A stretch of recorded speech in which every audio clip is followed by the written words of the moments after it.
Hello and welcome to The Mindful Life with yours truly, Waylon Lewis of Elephant Journal.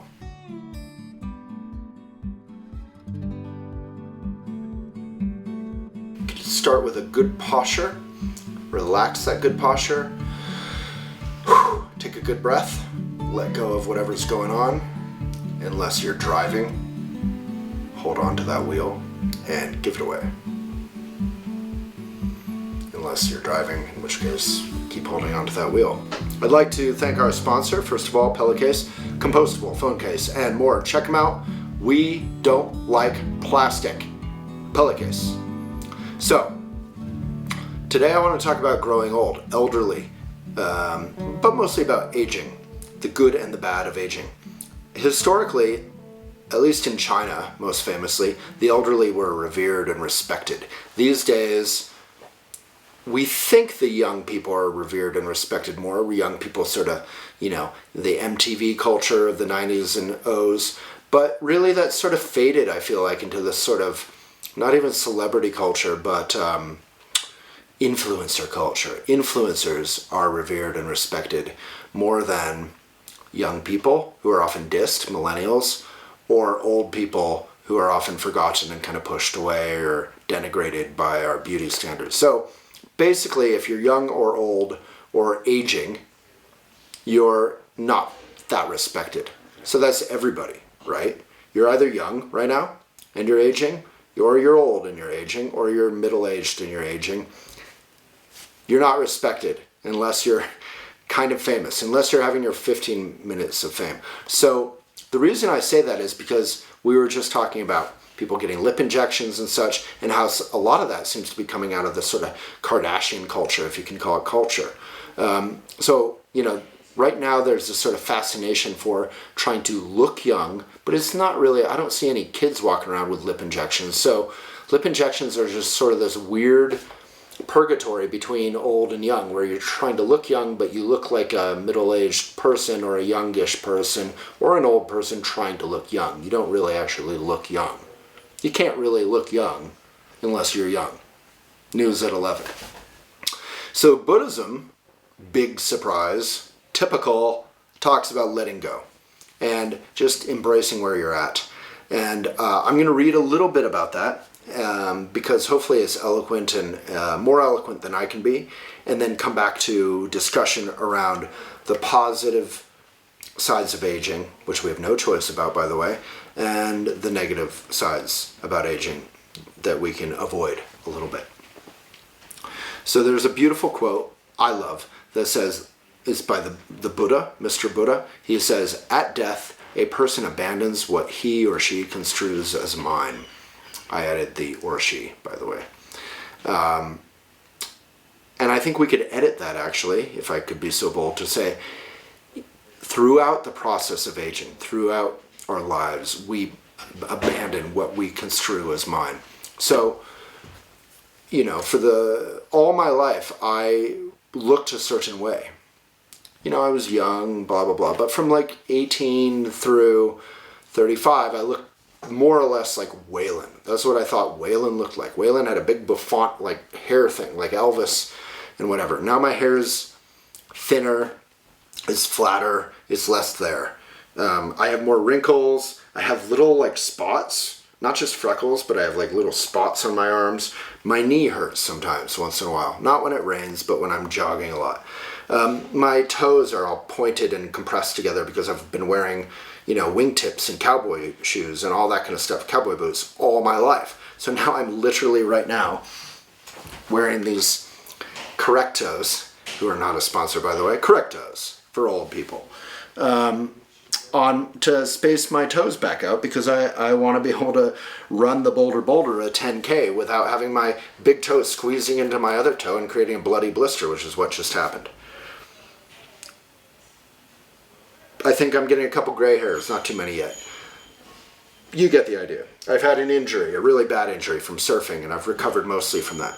But as you get older, more and more injuries accumulate. Unless, like me, you just stay on your couch your entire life. My goal is to stay on my couch and watch Netflix for the rest of my life and stay young, get occasional lip injections, Botox, and just look perfect and Instagram myself.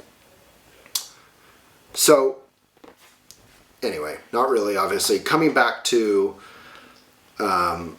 letting go. So the Buddha talks about letting go who we identify as. So I could read a bunch of Buddha stuff, but there's a blog, Buddha on Aging, on Elephant Journal. That's beautiful. And then there's an article I wrote, which is a little more accessible, titled Beauty Shapes Us All.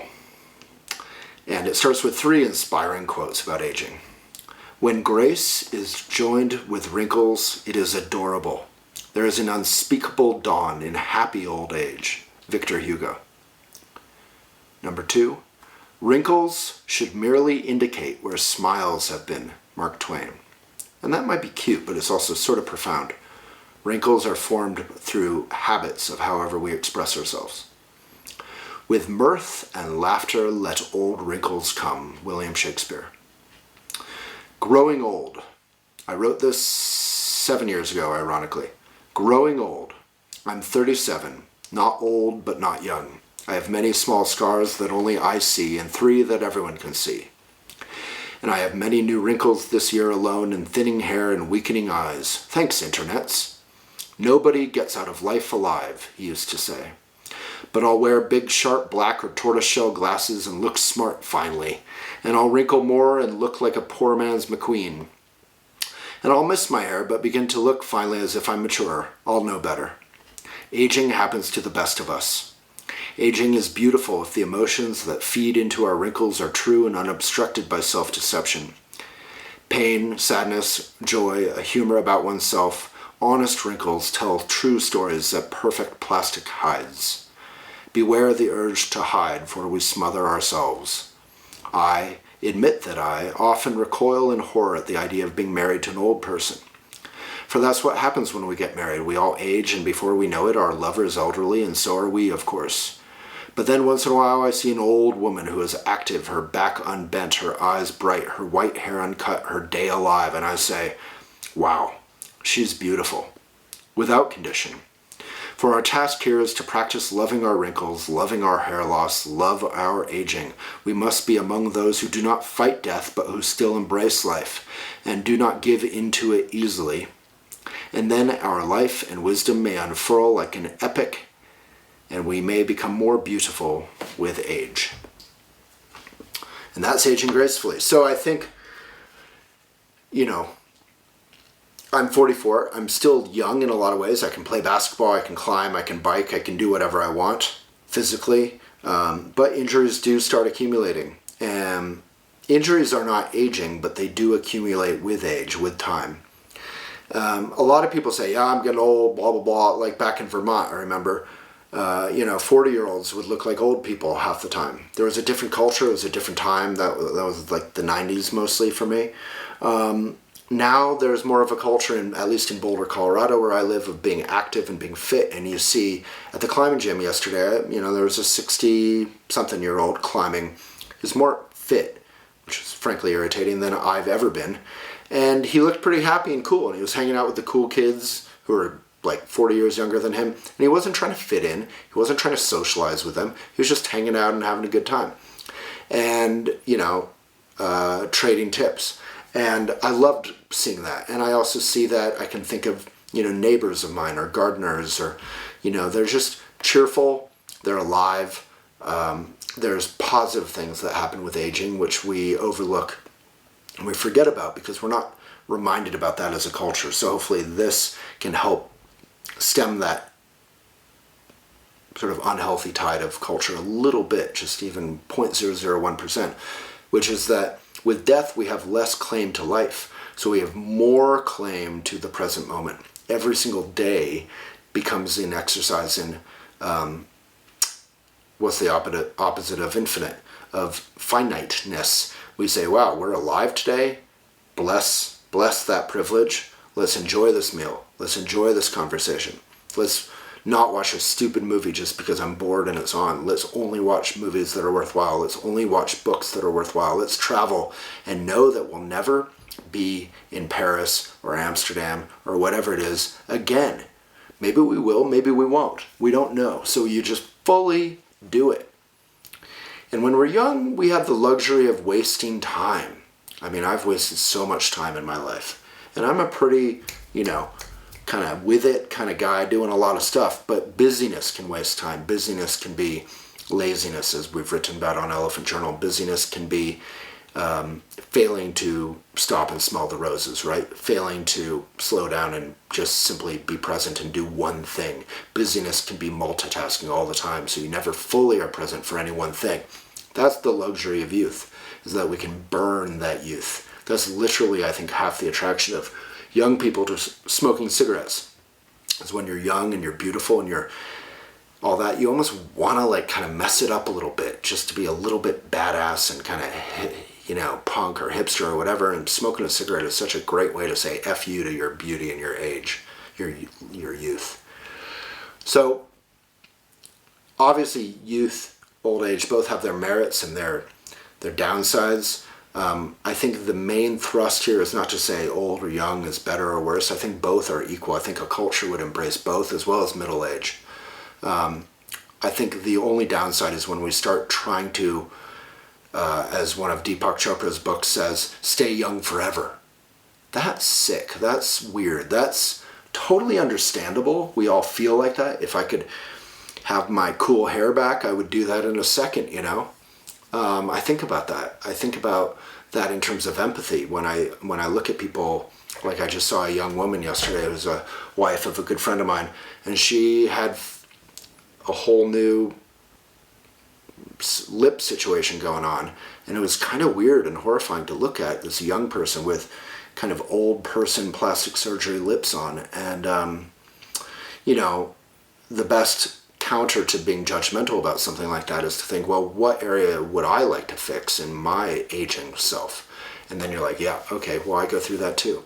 So instead of buying into that culture of trying to be young forever, maybe cut out some pictures of old folks whenever you see someone who's older in a magazine or whatever, and they look wonderful and they look awesome and like something to aspire to. Maybe old actors or paintings or whatever it is, and tack them up on the board.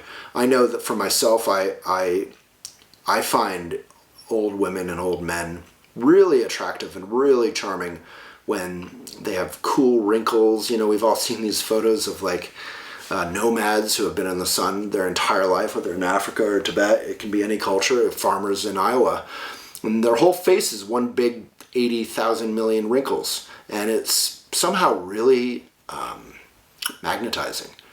It's like those quotes, the joy and the work and the craft of their life have created this beautiful tapestry on their face. And their joy and their spirit is still coming through their young eyes. Eyes kind of never really grow old, or at least not until they do. So I think just embrace being young, embrace being old, and never try to be, a lot of young people try to act older too. So it goes both directions. Just don't try to hold on to stuff. What you can hold on to is fitness, is taking care of your body, is eating well, is exercising every day, even for a little bit, getting that heart rate up, getting fresh air, being outside. Those are things to hold on to and celebrate our entire life. But in terms of, getting scalp surgery or all these things, you can do a lot of cruel things to yourself and your own self-esteem that kind of announce your difficulties with your own self-esteem to the world instead of covering them up and making yourself look young. And Jane Fonda, to her credit, really talked about this quite openly many times. Her decision to get plastic surgery was sort of based on her ability to be in business in the industry. But luckily, we're starting to see more and more women, particularly, who haven't felt that need to do anything to make it in that industry and are still getting jobs. So hopefully we can create a culture where women are not expected to be young forever, where elder women and men are given value and have a place in our society just as young people do. So, if you can, look at yourself in a mirror, spend 10 seconds looking at your wrinkles, looking at everything you don't love, and just say, you know what, it's me. You don't have to say, I'm so happy about my thinning hair, I could cry from the rooftops about how, yell from the rooftops and celebrate. You don't have to celebrate. That would be a little fake, but you can at least make friends with it. All right, thank you so much, and thank you to our sponsor, Pillowcase. With a bow, we could give it away with respect.